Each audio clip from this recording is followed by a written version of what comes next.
Kumusta ang espiritual na paglalakbay mo ngayong panahon ng Kwaresma? Isang puspos ng pananampalatayang araw kapanalig. Nasa 5 linggo na tayo ng Kwaresma.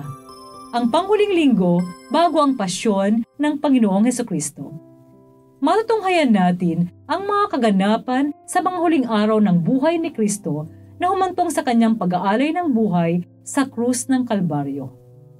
Ito po ay Sister Loins ng Daughters of St. Paul na nag-aanyayang buksan na natin ang puso at isip sa paggabay ng banal na spirito upang maunawaan ang mensahe ng mabuting balita.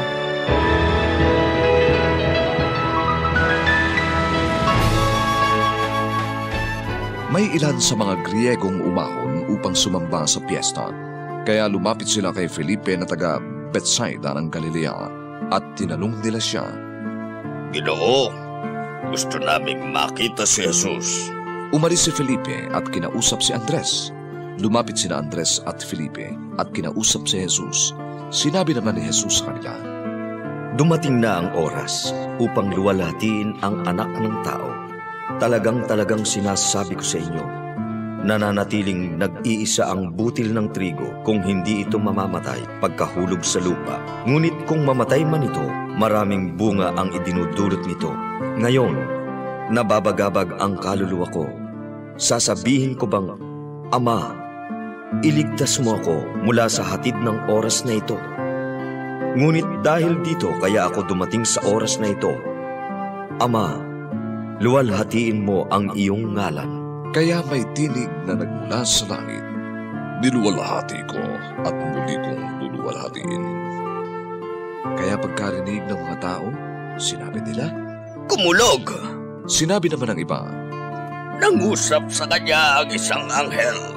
Sumagot si Jesus, Hindi dahil sa akin kaya ito ipinarinig, kundi dahil sa inyo. Ngayon hinuhukuman ang mundong ito. Ngayon itataboy sa labas ang pinuno ng mundong ito. At kapag itinaas ako mula sa lupa, hihilahin ko sa akin ang lahat. Sinabi ito ni Jesus upang ipahiwatig ang uri ng kamatayang susunurin niya.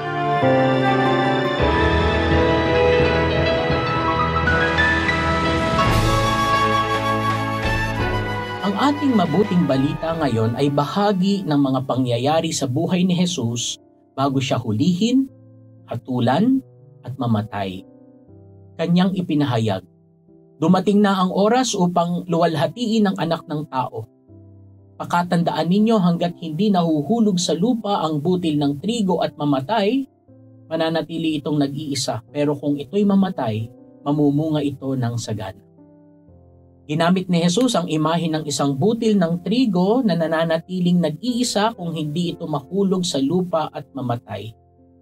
Nasa panganib na ang buhay ni Jesus dahil ipinaglaban niya ang katotohanan at tinanggihan ang mga kasinungalingan ng kanyang mga kaaway. Pero tulad ng mabuting pastol, handa siyang isuko ang kanyang buhay para sa kanyang mga tupa. Ang oras ng anak ng tao na kanyang tinutukoy ay oras ng kanyang kamatayan. Masakit pero kinakailangan at dapat pagdaanan ng binhi ang pagkabulok bago ito muling mabuhay at magbunga. Mga kapanalig, ang ating paglalakbay sa panahon ng Kwaresma ay magiging masagana lamang kung mananatili tayong tapat sa ating pananampalataya kahit na maging panganib ito sa ating buhay.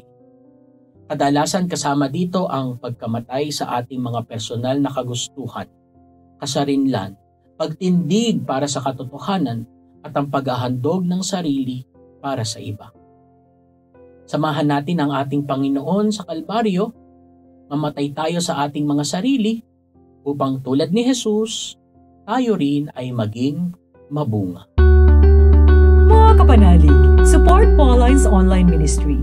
Subscribe, like, and follow us on Facebook, YouTube, Instagram, Twitter, TikTok, Spotify, Google, and Apple Podcast. Maraming salamat po. At sa lahat na nagbe-message sa amin na humihingi ng panalangin para sa iba't ibang intensyon. Asahan po ninyong kasama niyo kami sa pagdarasal na ipagkaloob ng Diyos ang inyong mga kahilingan. Ito po muli si Sister Loins ng Daughters of St. Paul na nagpapaalalang walang hanggang pag-ibig ng Diyos ating pagnilayan. Bugtong na anak, hindi ipinagkait para sa ating kaligtasan.